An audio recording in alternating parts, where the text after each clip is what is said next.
take this out of your pocket and say, and then say yes, the way you probably really are saying it. You just close and go like this, big.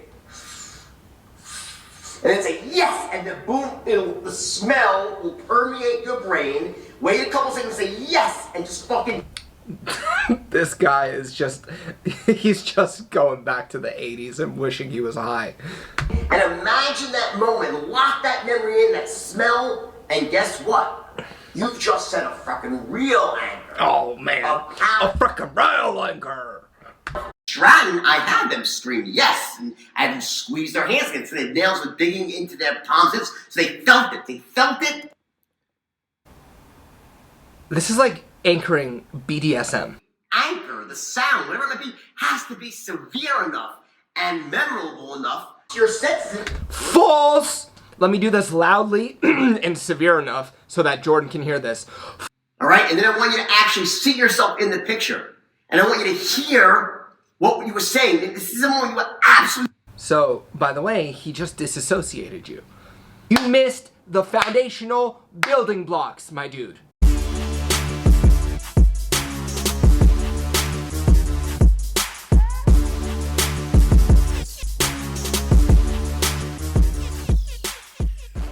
Welcome back to the channel.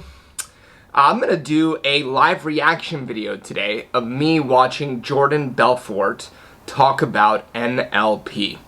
So I'm just gonna hit play and we're gonna react to Jordan Belfort, the wolf of Wall Street's opinion or NLP teachings. Let's see what Jordan has to say today.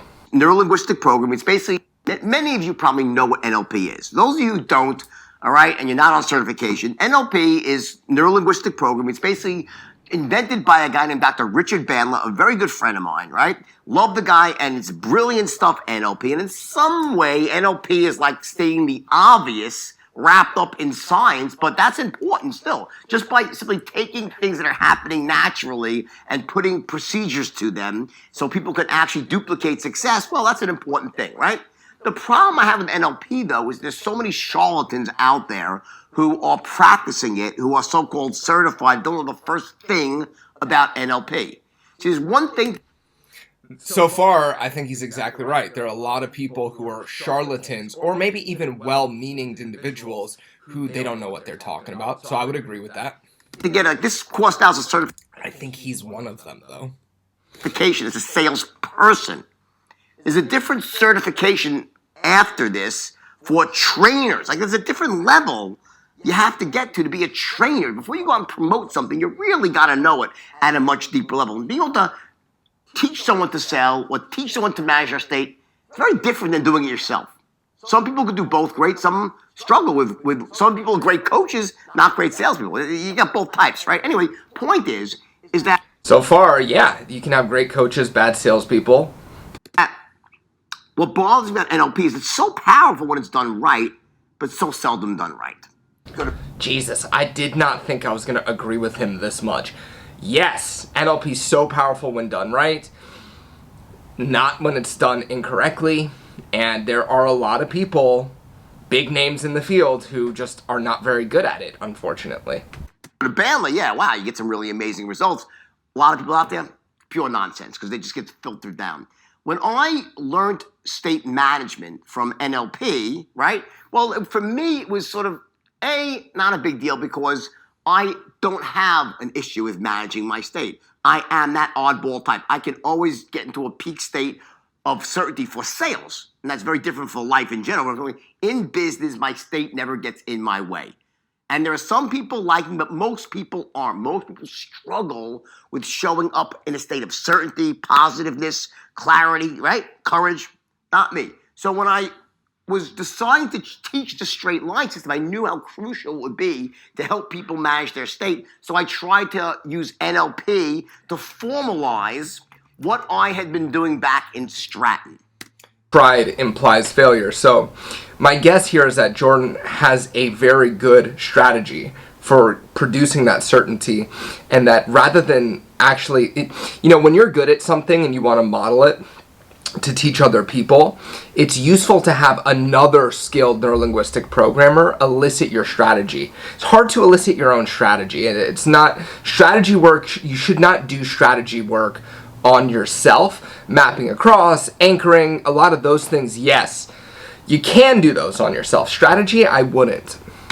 Back in the day, and all the other sales forces that I run and managed since then, meaning that I knew intuitively how crucial it was to be in a peak state. You had to be in a state of certainty, or else you have nothing to transfer, right? I like this. You do need to be in a peak state for sales. A peak state, I don't like that language, but you do need to be in the right state for sales, and you'll hear the word certainty banded on about, because certainty is important. There are other states for sales: enthusiasm, connection, playfulness. Like this idea that you have to be in a state of total certainty. Yes, certainty about the right things is important. This is, again, where you see a lack of nuance being communicated around these topics. Right? And the system that NLP used was anchoring, and it just wasn't working for me. When I was using it, I found it to be really not effective, marginally at best, right? And I kept struggling with trying to find new ways to amp up NLP anchoring, and ultimately I hit on this system called olfactory anchoring. Okay. Yeah. All right. So a lot of people, first of all, anchoring works, and it works exquisitely when done well. NLP Times did a product called Using NLP on Yourself. And I think it's a great product. They started in that product to really discover how do you apply the NLP process on yourself. And just like Jordan said, to his credit, NLP done well is extremely powerful. I think one of the gaps that I have to, and the other trainers out there, the other coaches out there, the thing that we have to figure out when we put on trainings for people is how do we close that gap between, yeah, we taught you the technique and now you're demonstrating excellence to us so we know you have it. The fact that he, after certification, was struggling to anchor effectively is a big red flag. That's a big red flag. Now, he said he's doing olfactory anchoring. So, Jordan, that's insightful. I will say it's not yours. People have been using olfactory anchors for a long time. But olfactory, the sense of smell, and smell is there's a direct pathway to the brain. So smells can be powerful anchors. That being said, I personally don't want to have to remember my essential oils or my cologne or, whatever smell it is. I would rather have the anchor be something that's readily accessible. And for the high level, right, when you really accelerate your state choice, you shouldn't even need anchors at that point. You can still use them. But most of the brilliant trainers that I know, they have such state choice that they can just go into the states. But back to Jordan. Essentially standing on the shoulder of a genius, Dr. Bandler, and adding something else onto it that really made it usable in the business world. I'm sorry, Jordan, but you did not add olfactory anchoring. You didn't contribute anything there. So that's what this whole module is really about. Now, it's spread... Smell certainty. Smell the certainty. Out over many, many lessons. Why? Because there's building blocks, there's underpinnings, there's concepts you have to understand, psychology that rests behind it in order to use it more effectively. But in the end of the day, it's about olfactory anchoring, learning how to use a sense of smell to actually trick your brain, or not so much fun, just, get your brain to associate back into your most productive states. Certainty, clarity, comfort, courage, right? Now, we're going to go through the specifics later on, this is in the later modules. So, right, I just want you to understand just intellectually, the importance of this, all right? Remember, the things that matter when it comes to setting a real anchor is that you have to get yourself to that absolute tippy top of the state. You have to. Without that, you're spinning your wheels. You can't set an anchor. You can't recreate a state of certainty at an 8 or 9 and set an anchor. You got to be at an absolute 10 on the scale. That's the first thing. And the second drawback of NLP anchoring, again, as I explained in the modules, in that module, was that the anchor itself has to really stand out. It can't be just, yes or clapping. And that's what you see mostly at these self-development seminars. Tony's great at it. Tony does it better than anybody. But again, it doesn't really work in terms of setting as many. Attempting to describe is the discreteness of the anchor. So if a lot of NLP anchoring, we do fingertip anchoring. Well, the problem with this is people play with their fingertips all the time. So in order for an anchor to be effective, it has to be discrete, meaning that it's a unique stimulus paired with the state. And the more discrete it is, the more effective that anchor is going to be. So he's attempting to describe that phenomenon. I've seen Tony, I've been to Tony. Those anchors are discrete.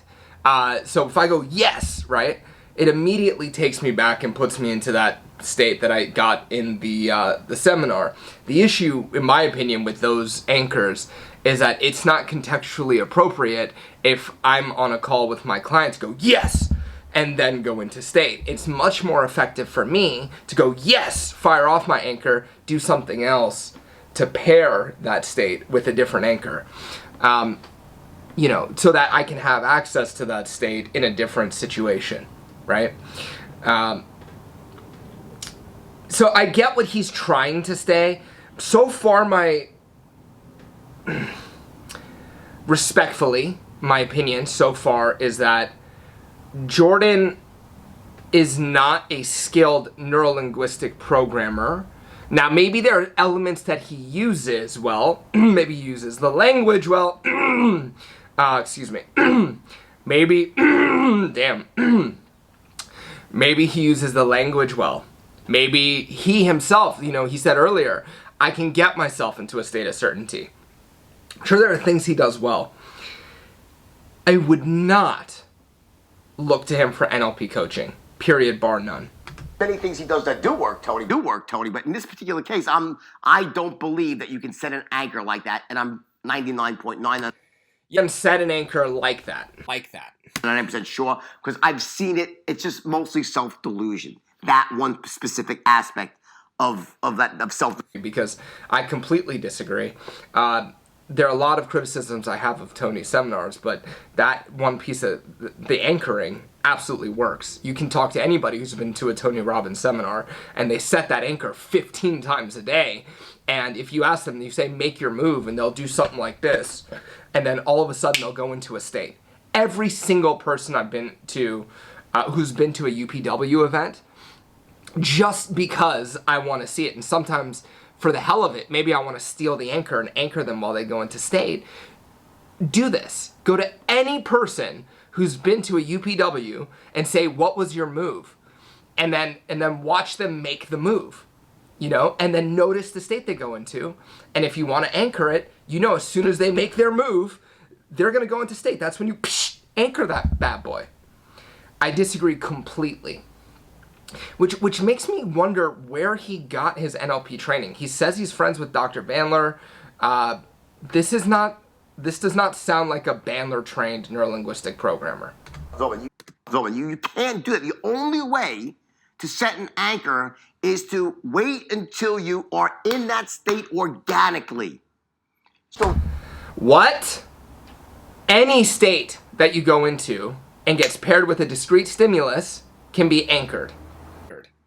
Realize this. Now, why would I make you in certification go through NLP anchoring? Well, the reason I make you go through that and learn it and actually take you through it and have you actually use your psychology to recreate, go back in a moment in time when you feel. The reason I make you do that is because I want you to get close. See, I don't want to take you, what I'd rather do is what's called stack and anchor. I get you to like an 8 and you set an anchor. It's not really a powerful one that you can really call on. But by getting you sort of close to that level And then we stack on olfactory anchoring on top of that. Bro, so this guy is very confused. Okay, number one, he's made a couple claims here. One, you can only anchor an organic state. So I don't know what he means by organic. I think he means a naturally occurring state. So if you're in an environment and you naturally go into state, I think that's what he means. And then he goes, you can stack on an olfactory anchor. So olfactory is the trigger. We stack states. We don't stack triggers, my dude. You're lost. You are lost, my friend. Lost, my friend. Some smell at that key moment in life. Jordan, you might be good at sales. I don't know. I personally don't, this is my choice. I don't want to learn sales from this guy because of his past. I think once you've frauded people out of their money, it kind of discredits you from being a professional sales teacher, in my opinion. That being said, maybe he's good at it, right? I know people who've taken it, they like it, cool. Under no circumstances should this man be taught, get NLP out of your mouth. Get it out. If you're doing good money, bring in a different NLP trainer to do the NLP in your program. Because this is not good, man. And you can get into a level 10 out of 10 with anchoring. The fact is, you just have not had anybody get you to a level 10. So you don't think it works. This is a shame. You can go beyond. You can take a state that you experienced naturally in the environment, take it to a 10, and you can even take it beyond that. He is pointing out some of the challenges that beginners have with anchoring when they go to do it on their own. When you're working with the state, like I got called up on stage to do a demo with Dr. Bandler. I went into an incredibly intense state. Every time I have worked with a good coach, I go into an intense state. Every time I'm with clients, I get them into intense states. When it's appropriate, and sometimes what the change work requires is not a 10 out of 10. This man is unfortunately, in my opinion, he does not have he has the mistakes of a beginner. And what you're hearing here are his workarounds for that. Just remember this. When you show up at someone's door or you pick on the phone, you have one shot to make that first impression. You learned that in unconscious communication, but it all starts to come back together. As you see the modules start to play out, you can't do the second until you really learn the third. You can't show up. But I gotta give the guy credit. That's Harry Potter on his bookshelf. Dude, love Harry Potter. Bro, good stuff. Capture someone's attention if you're in a disempowered state. You have to show up being your best self. That's what state management is all about, all right? So yeah, for sure. Please take these lessons seriously as we go out there. I want you to really, we have, if you've already jumped, hopefully maybe you already finished the module, right? If you have, make sure you work this anchor every day. Just keep doing it. Keep using your whatever set you chose and keep setting that anchor, keep reinforcing it. I promise you. That, when I sympathize with what he's saying, because when I was first learning, I couldn't get my anchors to work. And I think there's a couple reasons why that's the case in the beginning. One, it takes some practice, some skill to learn how to elicit a 10 out of 10, for lack of a better description, of a state. You need to get practice at it. That's one thing. Two, you need to be able to absorb yourself fully in the state before you anchor it, right? Actually, the anchor needs to be set while you're absorbed in the state. So beginners, they can give themselves trouble because they'll be thinking like, should I anchor now? Should I anchor now? Should I anchor now? And the problem with that is the state itself is not one where you're asking yourself questions with doubt and uncertainty. When you're confident, your self-talk is very certain. You're probably making statements. Like if I'm feeling really confident, then I'm thinking things like, I got this. This is gonna be easy. Bring it on, right?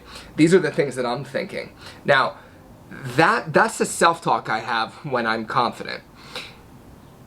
If I'm trying to anchor confidence and then I'm going, am I doing it right? Is this the right time to anchor? I'm gonna knock myself out of state. Or worse, I'll anchor that uncertainty.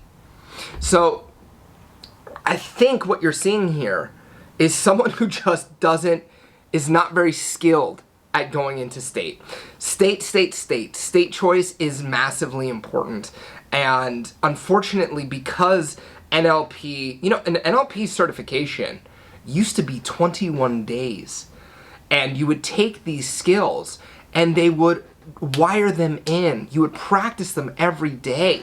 You would get state on the first, second, third day, and then every single exercise, you're reminded to practice your state. So, sensory acuity, you'd have 21 days of practicing your state in sensory acuity. You would leave there embodying the skill sets. Now, thanks to marketing and the fact that we all want our answers quickly, we don't have the patience to sit through 21 days of learning. You have the 4-day seminars, 3-day seminars, 2-day seminars. There's an Udemy course where you can get certified. I saw somebody call themselves a master practitioner of NLP. They got certified on Udemy, right? So, unfortunately, it's really up to you to master this stuff. And the only way to do it is through practice. That the results will be incredible. It just works, all right? So I love you guys. I want you to get out there today into the field or on the phone and just make sure you're your best self on every single call and use this system, use this strategy of anchoring, olfactory anchoring specifically, right? To make sure you show up at the peak state. Look, if he likes to use olfactory anchoring, good for you. I'm not mad at that. However, to project your limitations onto your students, like this is where certainty becomes a problem. You're so certain about something that you think that's the way it is, and then you project your limits onto your students. That's an issue. And here's the operative thing, okay? There is essentially, as Bandler explained the whole thing to me, because he recognizes the challenges of anchoring, because it's such a powerful process that if it works, if you really set an anchor, it's like... If it works. It works. Anchoring absolutely works. Has to be done correctly in order for it to work. Anchoring is simple. It takes some practice to understand it. By the way, setting an anchor is not necessarily how you use the anchor. A lot of people struggle with this. Just because you have set the anchor does not mean that it's going to show up the way you want. You have to understand the way the mind works in order to get your anchors to fire off properly. Look at the meta pattern. The meta pattern is essentially taking a resource state, anchoring it, and then attaching it to the triggers in the environment. When you do that, the state will be there for you automatically. Most people fail at anchoring, because they don't get a good enough state. They don't anchor it properly. But assuming they did that, they don't attach it to the triggers in the environment. So if somebody is nervous on a sales call, like this is probably Jordan's demographic, if they're nervous on a sales call and they set an anchor 3 times at home and then they go to the sales call, that sales call is an anchor already. And when you're in the moment, you're being run by that state. So yes, you can collapse that state by firing off your resource anchor. But it takes a tremendous amount of repetition, presence of mind, and that anchor that you said earlier has got to be good. And it's got to be strong enough to collapse that anchor. I used to have struggle with panic attacks.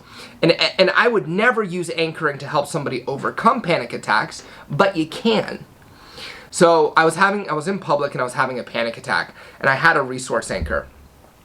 What's interesting is that it's very difficult when you're in a negative state to remember to do something that will get you out of the state. It's so bizarre.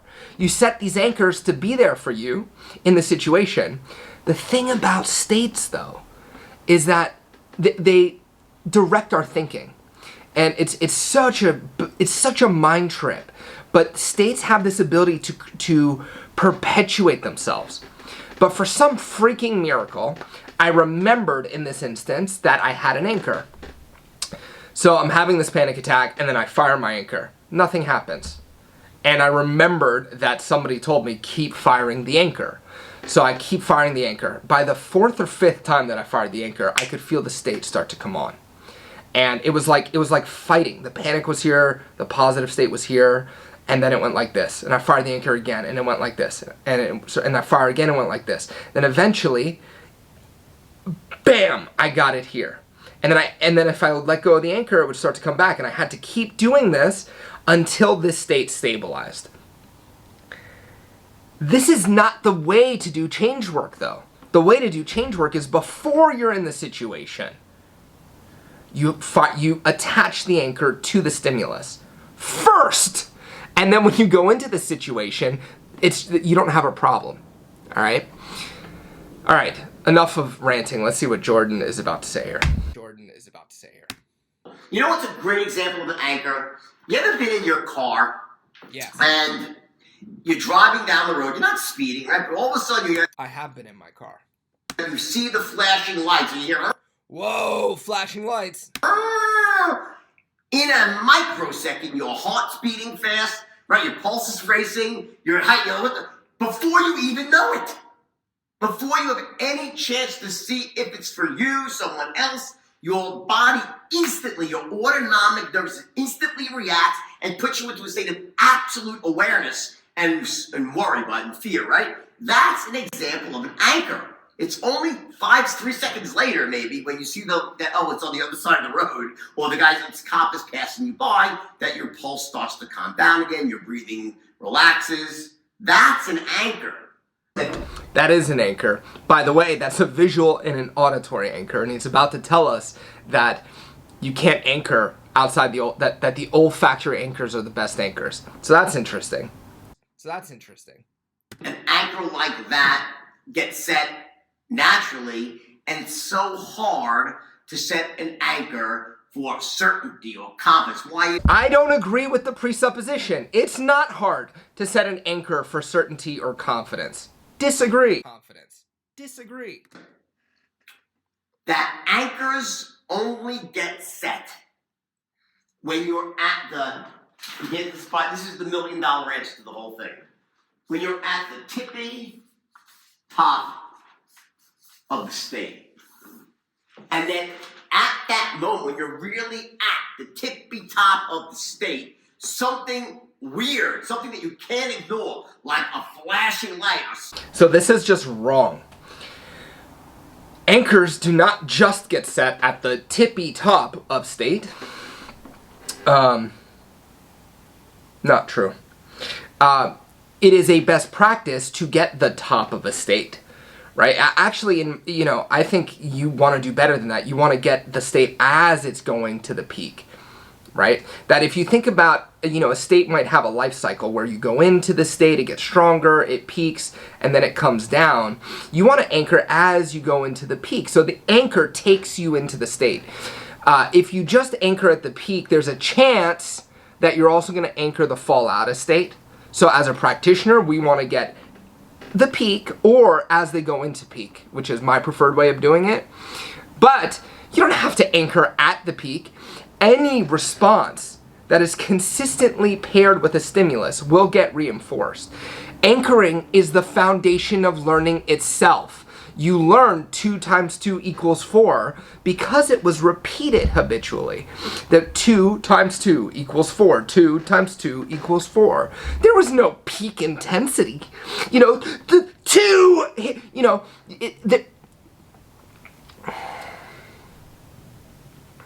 I get frustrated when I see people teaching things incorrectly, especially when it's NLP. Focus. neurons that fire together wire together. Anchoring is just the foundation of learning. And yes, when we use anchoring on purpose, we want to use the peak of the state. Absolutely. Because that's going to be the most effective.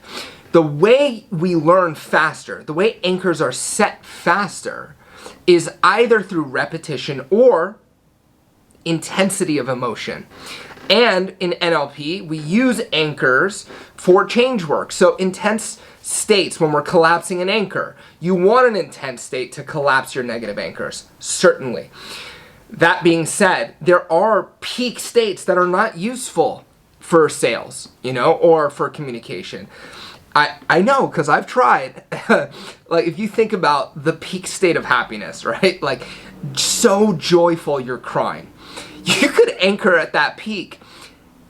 It's not going to be ecological. Like, if I was doing this video and I was weeping in tears because I was so happy, man. I love YouTube. It's not going to do us any good. It's just not effective, right? So you don't always want the... Sorry, I got cut off. You don't always want the peak of the peak of the peak. In some instances, you do. In others, this is not about having an orgasm and attaching a stimulus. Although, that's a topic for another video. Or a loud bell in the case of Pavlov's. Something gets introduced naturally that causes you to associate the two. See, here... It's so funny because he just contradicted himself in his own example. So I actually misspoke here.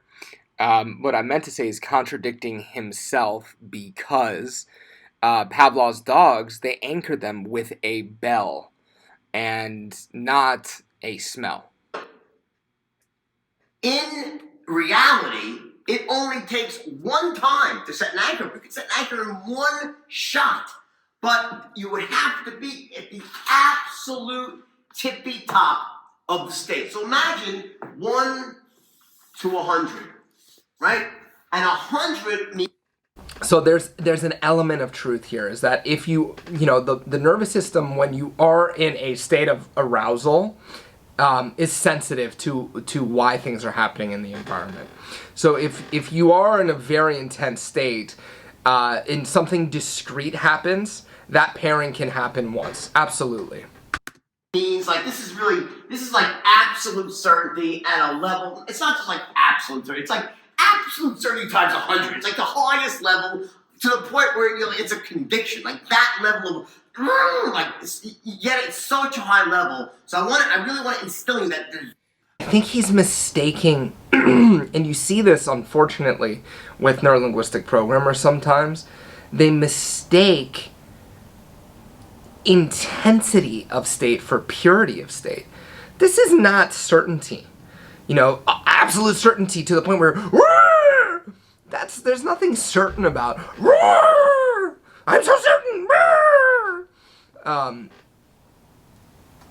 To be honest with you, certainty is often more relaxed. Like, things that you're totally certain about, they don't take that much intensity. Do you know you can tie your shoes? Yes. Are you certain about that? Yes. Are you absolutely certain? Yes. I'm not, I can tie my shoes. This is just an unnuanced understanding of state. That's all this is. That's what, it can't just be I'm really certain. That might be at a 92, okay? Or an 88, or a 95. You have to be at 100 to set the anchor. That's what happens. So what happens at the Tony Robbins... What's interesting is he's using this in the context of sales. And certainty is an emotion that you want to project when you're selling. Absolutely. But what are you certain in? In a sales context, as a sales coach, much more useful to change beliefs for the salesperson, so that they believe with conviction that whatever it is they're selling is the best thing for the client. The top performing salespeople have the belief that this product or service is so important for the client that I'm doing them a disservice if I don't share it with them. Yes, certainty, self-confidence, the projection of certainty makes you more effective. Certainty really comes from belief, though. What are the beliefs that you need to be certain about so that you can be effective? Events is he does as good as a job as any human being could possibly do to get you feeling as good as you can, all right? And yes, you scream, yes, yes, make your move. He says, make your move. I love doing an event. It's great, right? Make your move. Ah, what do you do, right? My move is this, right? Okay, but here's the deal.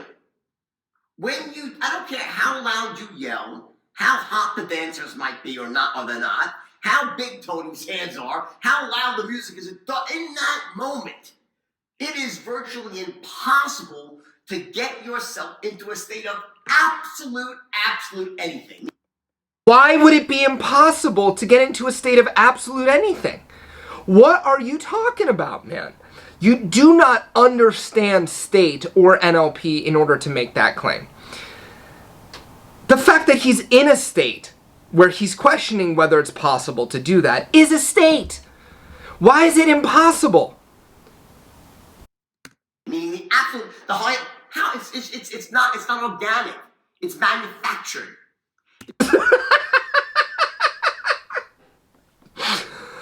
We're not talking about vegetables, my dude. It's not organic.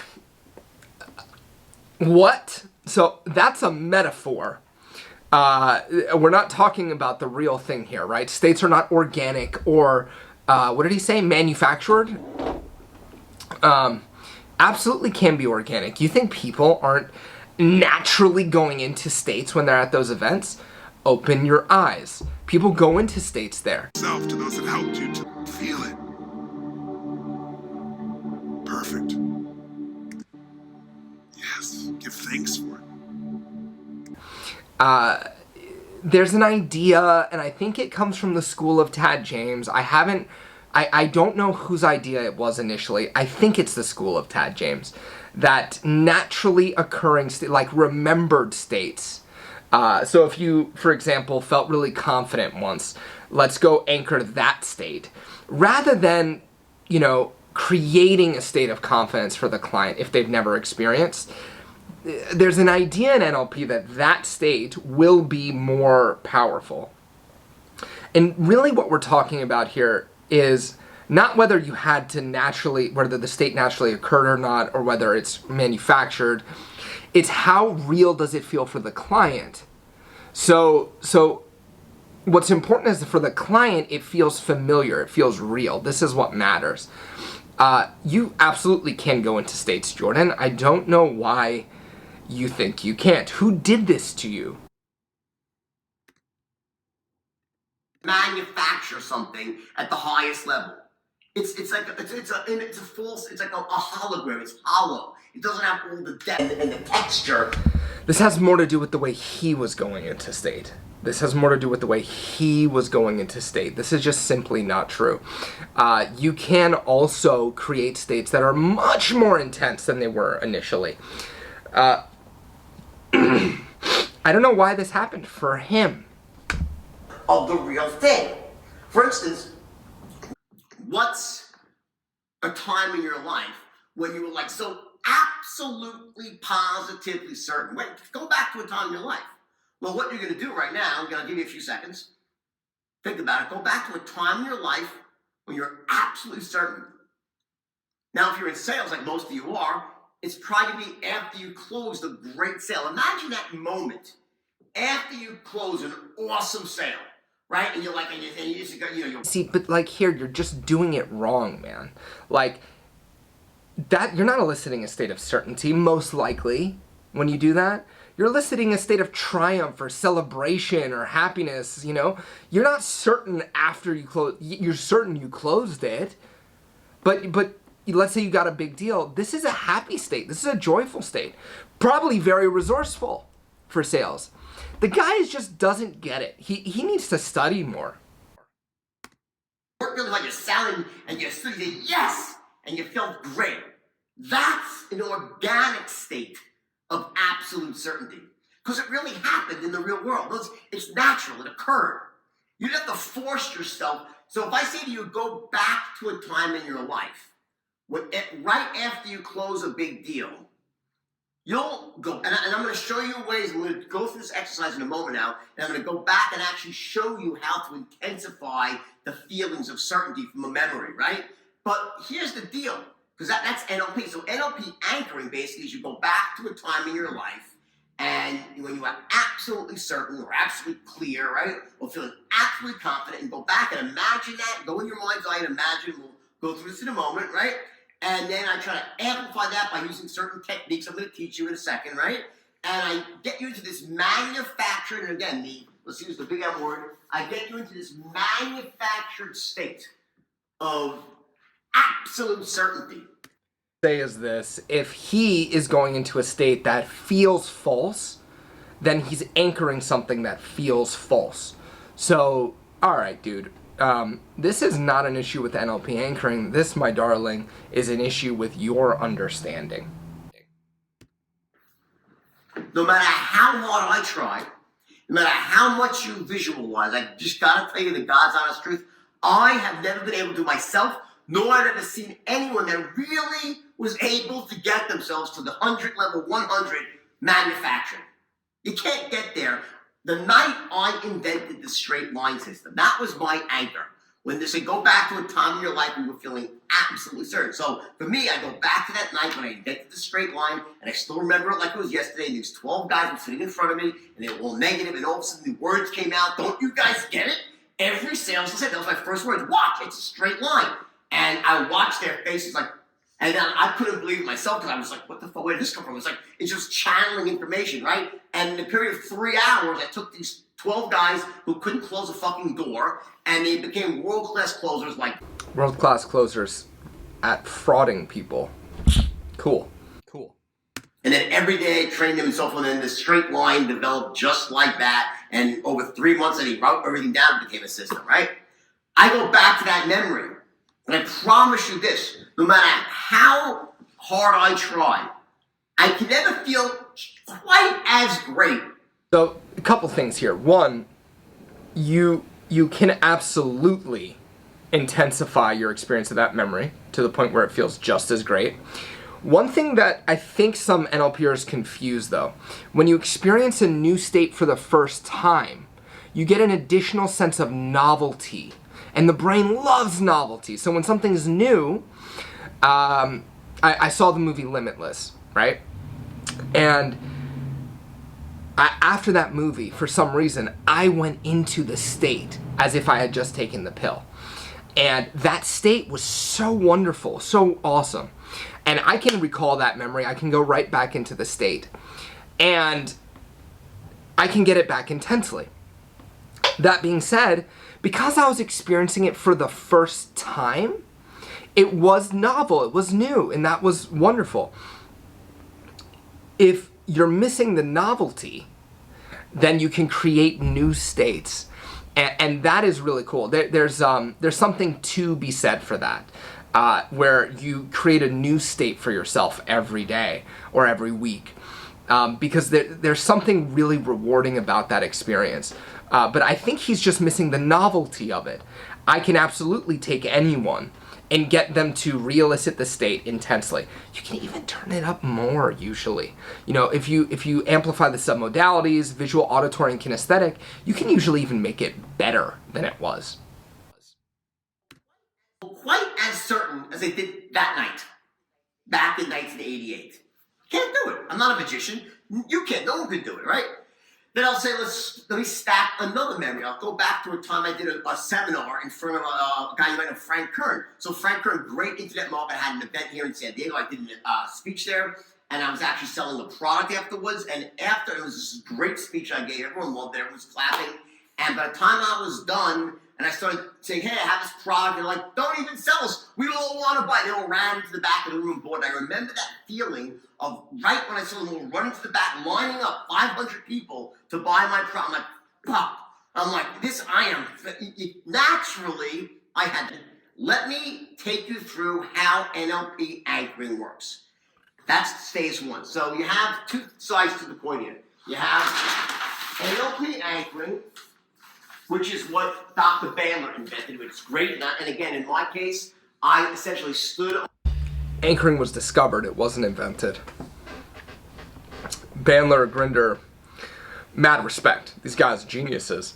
They modeled what people were doing already, and they discovered anchoring. You don't invent features of the nervous system. You become aware of them, and then you use them on purpose, or you allow them to use you. It's your choice.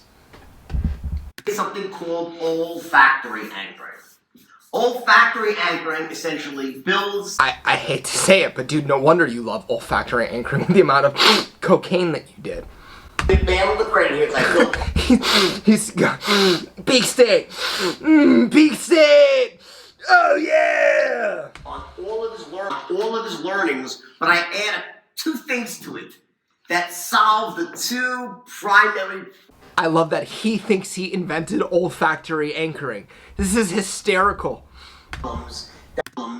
That prevent Bandler's method. Realtors have been using olfactory anchoring forever, right? They'll bake cookies so that when people come into the home, they smell the cookies, it takes them back to their childhood. And Jordan is the pioneer of olfactory. Oh my God, what a genius. God, what a genius. Easily utilized by people in the sales and business world.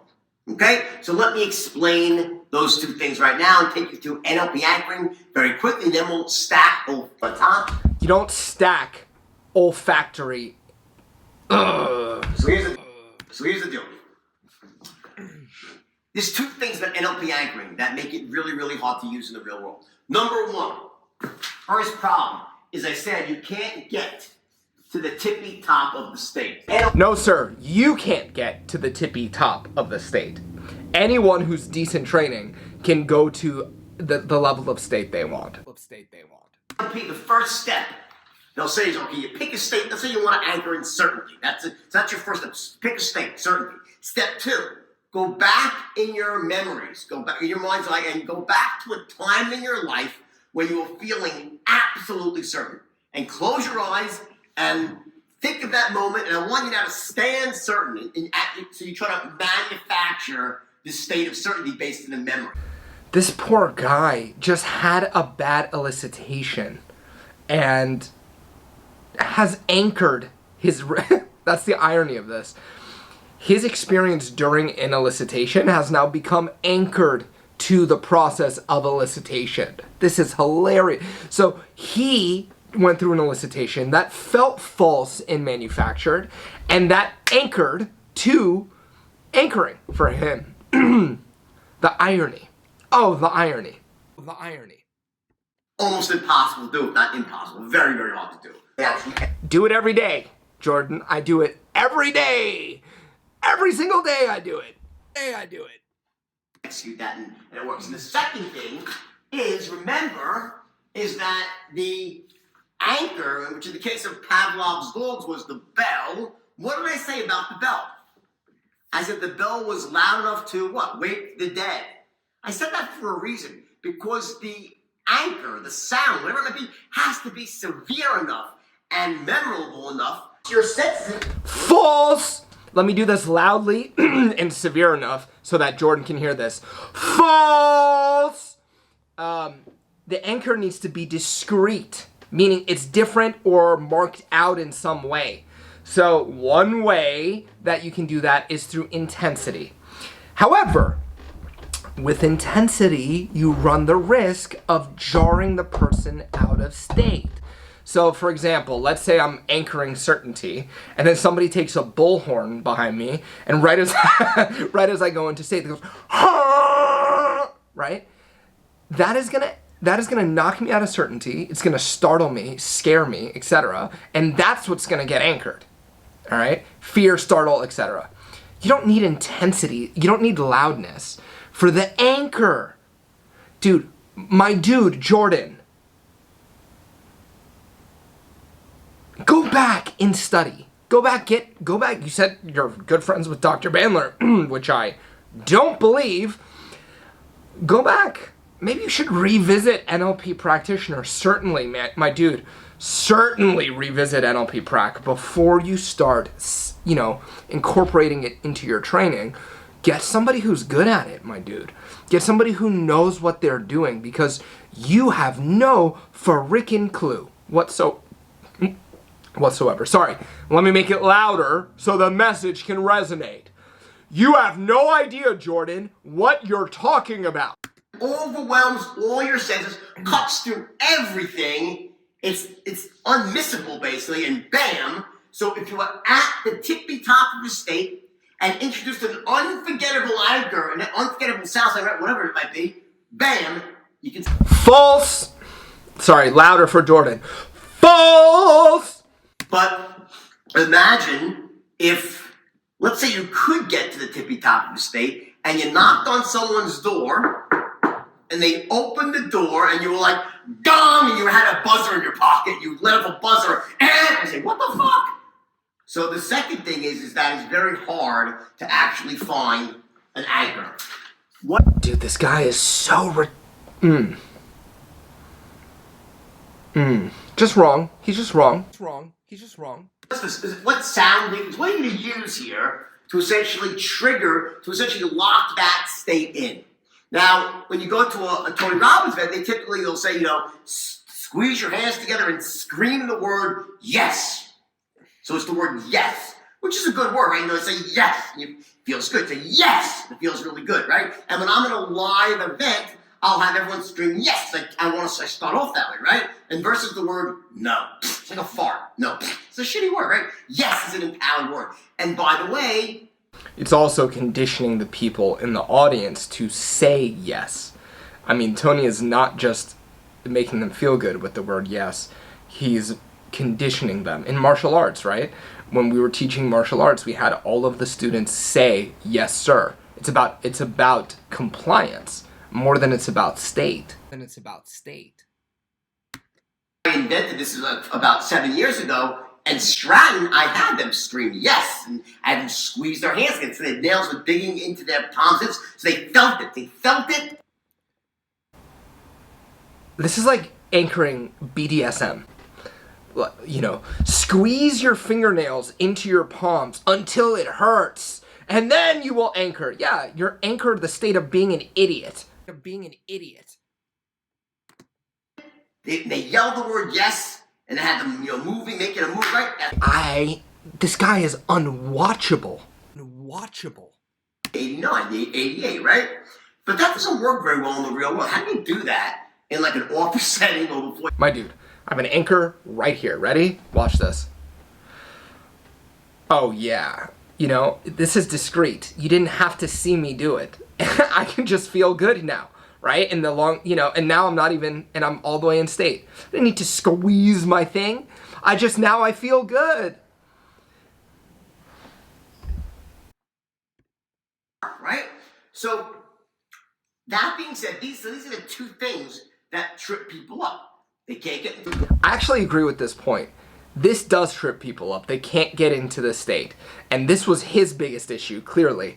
And I think it's why he's having trouble with the other issue. It's not that excuse me. It's not that the anchor itself has to be some intense anchor. But you do need the state to be there in order for you to anchor it. 100 of a level state, 100 of a level state, and they don't have a real anchor to say. Like, what's the anchor? How do you have a siren go off? Something like that doesn't really work though, right? So I tried to use NLP anchoring. It didn't take it. Of course it didn't, because you don't know how to do it, man.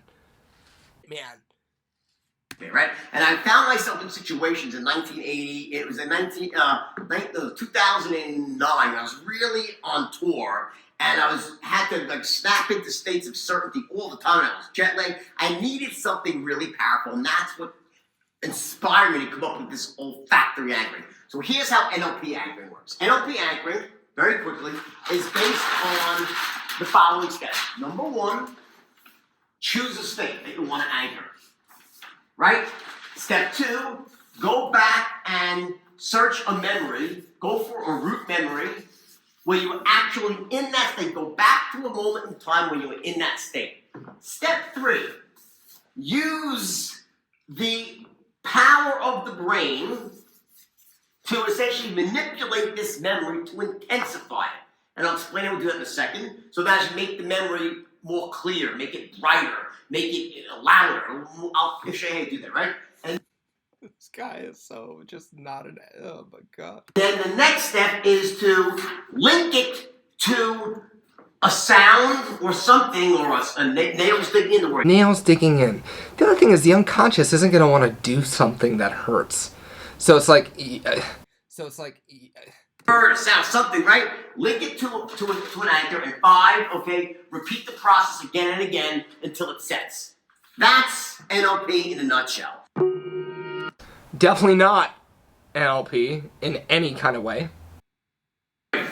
What they do, this is Bandler's brilliance, by the way, was he found out that the brain is actually programmable and you can make very quick changes in yourself, which is why it's so popular in self-development.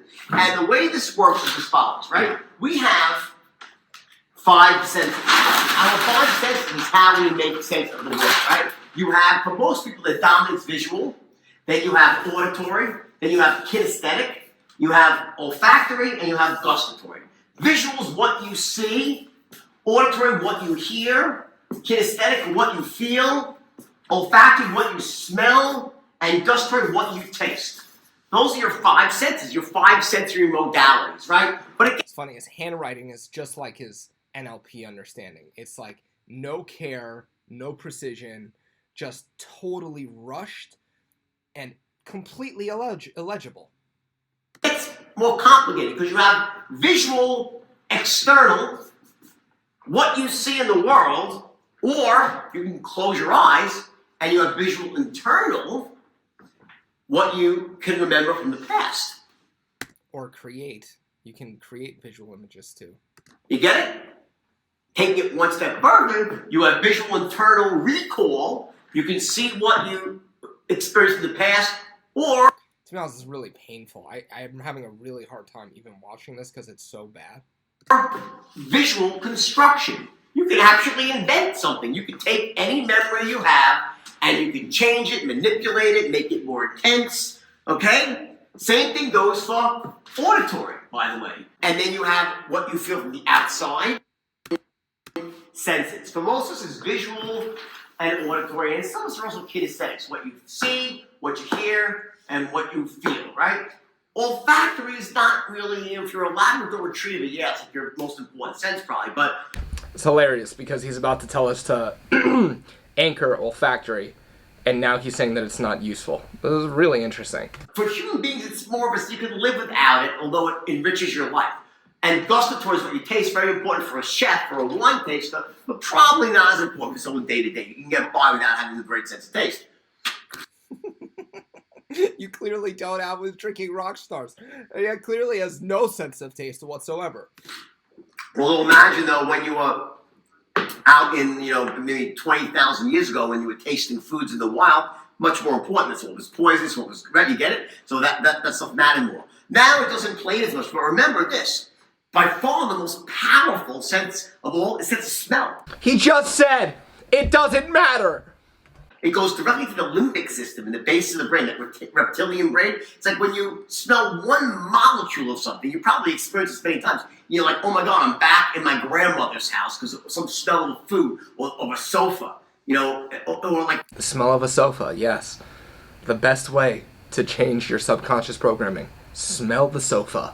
If you're in a freshly cut field of grass, for me, one molecule of that, I'm back in day camp when I was like, 8 years old, 6 years old. I'll never forget the smell of freshly cut grass. Every time I even get one whiff of it, I'm right back there. My biggest anchor of all Cocaine. was I had this bad experience when I was like 5 years old. My parents took me to the circus, right? Peanuts and elephant shit. The smell of peanuts, and I vomited, right? To this day, if I go to the circus, I have to fight back to fucking vomit. That one little molecule of smell, and bam, I'm back. So this, although... Guys, he's demonstrating another anchor, right?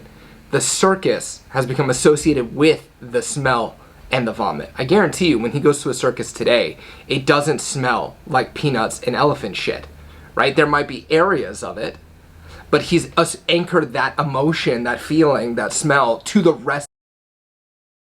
We don't use it as much to make sense of the world, this is the most powerful one by far in terms of your emotional reaction, right? Not so much gustatory. So those are your senses. Now, for those of you who say, Jordan, here's what I'm going to tell you to do. I want you to go back to a memory that you have when you were feeling absolutely certain, and I want you to go back and see that in your mind's eye, and I want you to make that picture bigger and brighter and clearer and move it closer to you.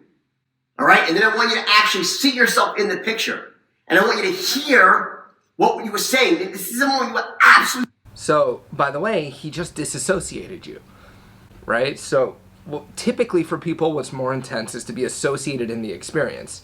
And then he disassociated you in the elicitation. This is the problem, and this is no disrespect to the man, just disrespect to his NLP skills, which are trash. They're absolute trash.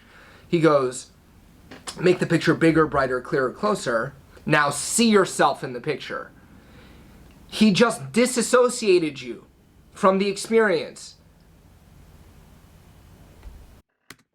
Certain. So you just closed a huge sale, right? What were you saying when you closed? How did you look? What were you wearing? Just go back to that moment. Now you say, well, I'm not a visual person. I can't make pictures. Every once in a while I get someone that says, I really can't make pictures. Not really here. I can't go back. And I said, really, you can't make any pictures, huh? No, I can't make pictures. Really? What were you thinking of last time you jerked off?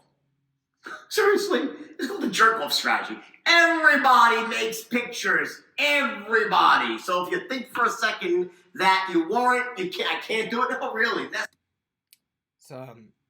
True. Good example there. the time you were alone with yourself. Okay, I bet you made some really nice pictures, and there were probably some sounds there as well, maybe even some smells. Get it? We all make pictures. We all visualize. We hear stuff. We can create stuff as we want. So I gave you olfactory anchoring. Now let me tell you the leap of logic I made. Because remember, the problem with NLP anchoring, right, is that no matter how much I tell you to go back to that memory when you were feeling absolutely certain, go back to that moment in your life. So the other thing, if you're saying go back at the beginning of your elicitation, that is okay, but go back to that moment presupposes that the person is not in the moment. I think Jordan, just through a lack of nuance, a lack of understanding, is knocking people out of state. He's just not good at... NLP is simple, not necessarily easy. Learning the language skills, there's precision involved in the language. Go back to that time presupposes you're not in it now. Revivification of a state, read the meta pattern by Sean Carson and team. They start using present tense associative language. So you're there now versus go back to that state. So you're there, and what are you seeing? Oh, the colors. And those colors, and what are you hearing as blah, blah, blah. They're using associative language. I mean, I'm sure I've done videos of this. Next time I'll do this with an individual and show you how easy it is to get them to change states. It's so easy. Right? Yeah, and I try to make that picture bigger. And then I want you to do this. I want you to scream yes. Squeeze your hands together so they dig it in and say the word yes. And then go back and... Even when he's doing that, he looks like he's hurting himself. Like... Squeeze your... Yes, scream it. Yes, sir. Yes, sir. Like, this is just... Ugh. He's making me want to vomit. Make that picture bigger. Yes! And now go back to a second memory. Right? And I want you to... Because you're starting to feel more certain now. And don't worry about this because it doesn't really work. I'm just trying to show you how it actually helps you out. Because I'm going to stack my system. Dude, it works. You just don't know how to do it. On top of that. Here's the method they use, and go to the next memory where you are absolutely certain and say yes, and that's how... Jordan, okay, what's happening here? Imagine somebody took your straight line system, okay, and they spent some time with it, and then they thought they understood it, okay, and then they went to use it, and they didn't get the results with it, and then they said it doesn't work. Is it that it doesn't work, or that you just haven't mastered the nuances of it? I mean, it's a clear giveaway. From step one, you said, you can't go into a peak state. You missed the foundational building blocks, my dude. You missed A, and you're trying to do B, C, and D. Any practitioner worth their salt. I mean, this is so bizarre to me that this didn't happen unless you're just not in the right state of mind for some reason when you went to your training that you missed all this. I don't know. How you set an anchor. So next time you're about to walk in the door, say yes, and you're gonna pop into the state of certainty. Do you think that really works? I have a bridge to tell you. It doesn't fucking work. All right? Not for me, not for anyone I know. Okay? The problem is, number one, you can't get into an organic state. That's your problem, exactly, correct. Organically, when it really happens, that's a different level, and that's what we need to be at. Separately, this, yes, is not like a bell that can wake the dead. So, I searched for a way to use for myself to trigger that peak state. Even though it never was really a problem for me, I was out in the road, training salespeople around the world. This is back in 2009, and I saw all these people that were disempowered. They go through life, and I teach them the straight line, but because I'm not there in their ear every second of the day, now with these daily motivations it helps, but even intraday, you drop down to these lower levels of certain, because that's how human beings are, right? I was searching for a way, and I hit on something that was so powerful and so effective that it was a total game changer for this process of anchoring. And again, I called it olfactory. Olfactory anchoring. Okay? I called it olfactory. Bro, it existed already. You're not calling it... All right, listen, you're going to tell me that running a business is hard. You need to have this intense anchor. Memorable anchor. These are the two problems with NLP. Absent of that, NLP anchoring is the freaking greatest thing in the world. So here's how I solved it. I'm thinking, how am I going to do this? How am I going to figure this? Wait a second. I'm like, one day I was on the phone, I was selling myself, and after I hung up the phone, selling on the phone, I hung up the phone. It was this big contract I just landed, a massive game changer for me. And I got, I'm like, yes! I'm like, this is fucking, I'm like, yes! I'm like, fucking A! And I'm like, wait a second. I'm like, holy shit. I'm like, I got the solution. And it just hit me. I'm like, this is so simple. Rather than trying to go back in your memory and create an artificial pumped up state of certainty, why not just wait until you're really there? Imagine that. Like, let's say you just... It's funny because to him, certainty only happens after the fact. So you need to, what he defines as certainty is after he's made the sale. Whereas if you know anything about NLP, you can just create the certainty before you make the sale. Oh, Jordan.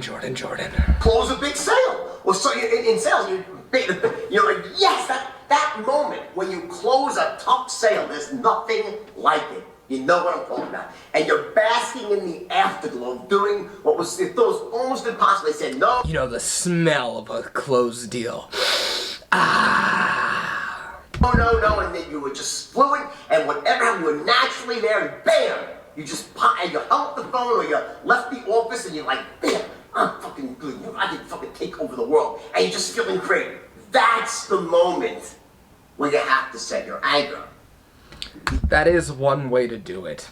Can you imagine, though, as a coach, if you had to follow your client around and wait till they, fell into a state so you could utilize it for change work?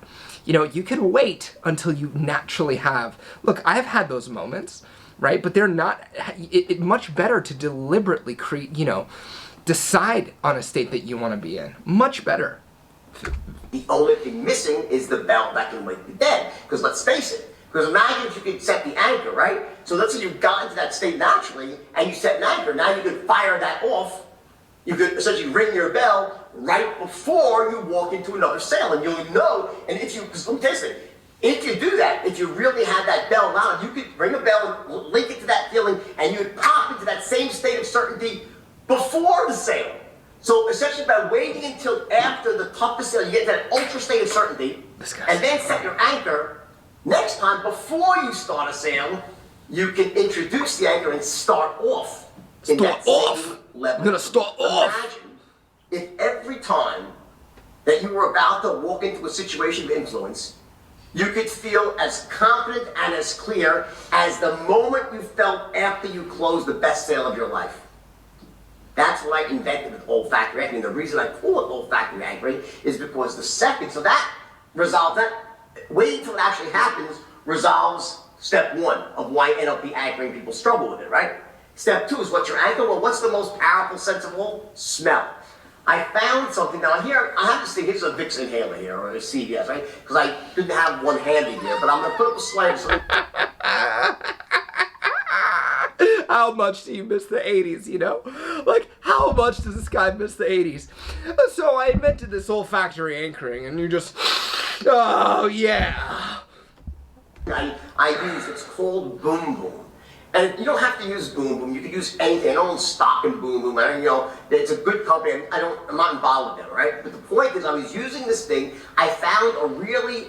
You know, Leo made this guy a lot more attractive. Like, a lot more appealing. A little stick. And it just says Boom Boom. It's a citrus, intense, minty smell. It shocks your senses. And what I did is I waited until after I closed, next time I closed this big sale, I said I'm going to set my anchor. Another situation goes like that. A few days later, and I had another great moment of selling, and I was like, yes! And I took my boom boom out, and I went like this. Boom, boom, wham! And I set the anchor. That is powerful shit. And then I did it again. Then I didn't actually use it. I went to my next big sale. So I did it twice. So I waited till I actually got into this state of absolute certainty. So watch, I get in, this is how you do it. Step one, just wait. I want you to get Boom Boom or any stick that's small, because it's got to be unobtrusive, and this way no one knows you did it, because it's just your own smell, right? That's why this is so perfect, right? So it's just, this is a fixed thing to fucking make my eyes water, so I'm scared to take a big breath. Dude, you are anchoring some nonsense. You are some nonsense. You guys are watching fucking flip out here, right? But Boom Boom isn't like that. It's just a very pleasant but pungent smell. It shocks your senses. It wakes you up. It's not cocaine, okay? No. See? It's not cocaine. It's not cocaine. That's pretty good, right? So you do a 1-in-1 of Boom. So watch. Wait until you just close that great sale. That was a top sale, and you're basking in the afterglow. And take this out of your pocket and say yes, the way you probably really are saying it. You just close and go like this, big, and then say yes, and the boom, the smell will permeate your brain. Wait a couple seconds, say yes, and just fucking. This guy is just, he's just going back to the 80s and wishing he was high. And imagine that moment, lock that memory in, that smell, and guess what? You've just set a fucking real anchor. Oh man, a frickin' real anchor. Now what I want you to do is don't start using it again. I want you to stack anchors. So the biggest problem here is that people who are going to need anchoring for sales in the first place is they're going to need a good state before the sale starts.